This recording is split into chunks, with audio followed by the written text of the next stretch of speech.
People are talking a lot about inequality these days, about the fact that the richest 1% have so much more than everybody else. But most of the focus seems to be on the United States, and it strikes me that the same story needs to be told about global inequality too. So I did some research, and this is what I found from reliable sources like the UN. It turns out that while the US is totally out of whack, things are actually way worse for the planet as a whole. Let's start with this graph. A perfectly even distribution of wealth among all living people, with everyone divided into 5 equal groups. Now, let's show how much each group actually has. Shocking, right?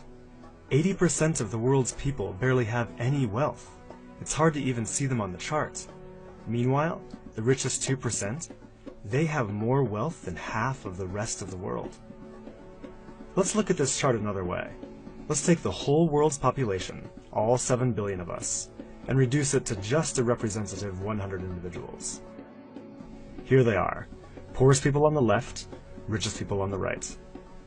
Now let's show how the world's total wealth, roughly $223 trillion, is distributed. The vast majority have practically nothing. Nothing with which to educate their children, nothing with which to pay for basic medicines. While the richest 1%, they've accumulated 43% of our world's wealth.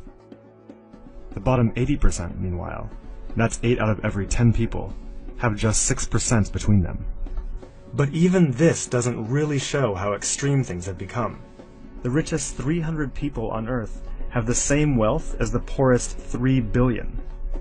So the number of people it takes to fill a mid-sized commercial aircraft have more wealth than the populations of India, China, the US, and Brazil combined. We can also see this difference geographically, with a huge and growing gap between a few rich places versus the majority of the world. For most of history, things were much more equal. 200 years ago, rich countries were only 3 times richer than poor countries. By the end of colonialism in the 1960s, they were 35 times richer. Today, they're about 80 times richer. Rich countries try to compensate for this by giving aid to poor countries, about $130 billion each year. That's a lot of money. So then why does the wealth gap keep getting bigger? One reason I found is that large corporations are taking more than $900 billion out of poor countries each year through a form of tax avoidance called trade mispricing. On top of this, each year poor countries are paying about $600 billion in debt service to rich countries, on loans that have already been paid off many times over.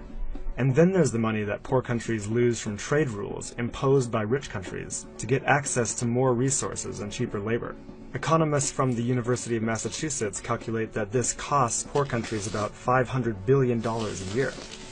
Altogether, that's more than $2 trillion that flows from some of the poorest parts of the world to the richest. Every year. Rich governments like to say they're helping poor countries develop. But who's developing who here? This makes me think that there's something wrong with the basic rules of the global economy. It can't be okay that the wealth of our planet is becoming so concentrated in the hands of such a tiny number of people. The only reasonable response, it seems to me, and our only hope, is to change the rules.